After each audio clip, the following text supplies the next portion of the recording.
হাসরের ময়দানে মানুষের কি অবস্থা হবে এ বিষয়টি নিয়ে অনেকের মাঝে কৌতূহল লক্ষ্য করা যায়। কুরআন হাদিসের বিভিন্ন আলোচনায় এ বিষয়টি উঠে এসেছে। হাসরের ময়দানের অবস্থা সম্পর্কে কুরআন হাদিসের আলোচনাগুলো আজ আপনাদের জানাচ্ছি। সেদিন সকলে একত্রিত হবে। সূরা আনআম 22। দুনিয়ার জমিন হবে রুটির ন্যায়। বুখারী, মুসলিম, মিশকাত হা 5298। মানুষ নগ্নপদ, নগ্নদেহ ও খাতনাবিহীন সমবেত হবে। বুখারী, মুসলিম, মিশকাত হা 5302। কেউ কারোর প্রতি দৃষ্টি দেওয়ার অবকাশ পাবে না। বুখারী, মুসলিম, মিশকাত হা 5302। কাফেরদেরকে মুখের মাধ্যমে হাঁটিয়ে একত্রিত করা হবে।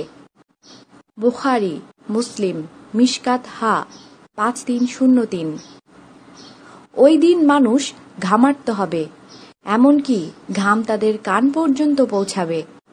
বুখারী, মুসলিম, মিশকাত হা 5306, 5308। সূর্যকে অতি নিকটে আনা হবে এবং মানুষের আমল অনুপাতে ঘামের মধ্যে ডুবে থাকবে। বুখারী, মুসলিম, মিশকাত হা 5306, 5308। দুনিয়াতে যারা আল্লাহর জন্য সিজদা করে নাই কিংবা লোক দেখানোর জন্য সিজদা করেছে, তারা সেদিন আল্লাহকে সিজদা দিতে পারবে না। সূরা কালাম 42-43, মিশকাত 5308। মুমিনদের হিসাব হবে মুখোমুখি। মিশকাত 5315। যার হিসাব পুঙ্খানুপুঙ্খ যাচাই করা হবে সে ধ্বংস হবে। মিশকাত 5315। ওই দিন মানুষের মুখ বন্ধ করে দেওয়া হবে। সূরা ইয়াসিন 65।